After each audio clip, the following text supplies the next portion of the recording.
Welcome back to another video. I'm your tech guide Wayne. Today I want to share my first impressions of the Sony Xperia 1V. This is my first time getting the opportunity to play around with a Sony phone. I've seen many of them but never really had any extended time to play around with one, and so this has been such a really nice experience to really see the Sony ecosystem and just the beauty and the time and attention and care they put into building their phones. One, I wish more carriers stock their phones. It sucks that you really don't see Sony phones in just about any of the major carrier stores, and you know that really basically limits how often consumers are able to experience the brand and their phones. So anyway, let's get into some of my feedback. I have a pros list and a cons list, and I'd love to share both with you in the video. So let's start with the beauty. Just to give you a quick tour of this phone, it's just beautiful. It has a sort of a square boxy design. You can see here, kind of reminds me of the iPhone 12 and iPhone 12, 13, 14. All the models have been sort of very square and very boxy. I like it for this phone because when you hold the phone, you have a really good grip. Now obviously the phone is longer, not wider, and I didn't think I was gonna like that, but honestly it wasn't that bad holding the phone. You have to get used to, obviously it's a really long reach to the top of the phone, so like I don't love that, but honestly it was not bad at all. I just loved the boxiness. It made the phone so easy to hold and grip, and on the back of the phone it has also a really nice texture that really helps you to grip the phone as well. And I came to the conclusion that if I was going to keep this phone, I wouldn't use it with a case. Like, that's how great the grip is of the phone. It feels good in the hand, and it really is just solid. It's firm. All you really need is just a glass screen protector, and that's it. I mean, I think you can just take this phone out and you would be good. Never did I feel as though I was going to drop it. Now, the next thing I really like about this phone, it has this dedicated shutter button here, and so if I'm in the camera, guess what? If I want to take a picture, holding the phone, it's kind of like holding an old school digital camera. Shutter button is here, and I can just use this to snap pictures. So pretty cool, and it just makes it so much easier. Even if you're trying to take a selfie, like I'm holding the phone this way, and I'm simply just gonna tap right there to be able to take my picture. So just a really nice placement where this button is to be able to snap pictures. And I can't think of one time where I actually accidentally pressed that button and the button really doesn't do anything if you're not in the camera. You don't have to worry about it like accidentally triggering something. Now I wonder, I didn't see in the settings, but there might be an option where you can program that button to do other things, but for now it's just kind of a button to take pictures. So love it for that. When you type, it has a really strong haptic kick, so you can really feel it when you're typing. And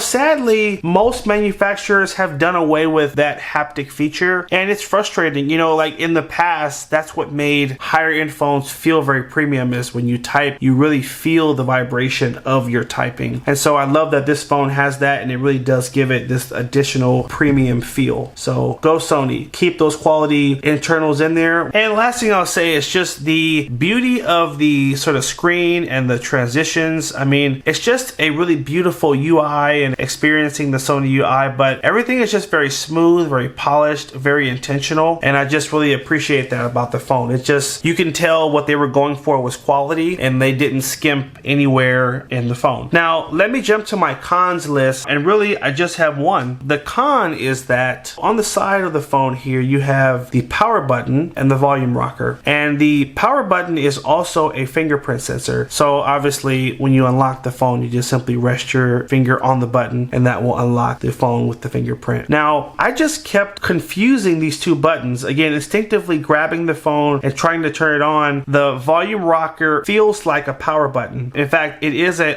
volume up and down, but it just feels like one button, and I just kept pressing this instead of the actual power button. Now the power button is actually plush with the phone, so it doesn't even extend. So you can see the volume button extends out. The volume button / fingerprint sensor does not extend out. So aesthetically, I see what they were trying to do, and it looks beautiful, but functionally, you just keep pressing this button thinking it's the power button, and then you're like, hey, why isn't the phone turning on? And you realize, oh, I'm on the wrong button. So that was my only like con or sort of gripe, is while this is beautiful aesthetically, it wasn't functional, and I kept confusing it with the volume button. So other than that, man, this phone is just beautiful. It's sexy, it's premium, and like there's so many other things that it does. I have a Sony camera, and so this phone is compatible with the Sony Alpha cameras, where you'll be able to use this phone phone and sync it with your Sony camera and use this as a viewer for your Sony camera.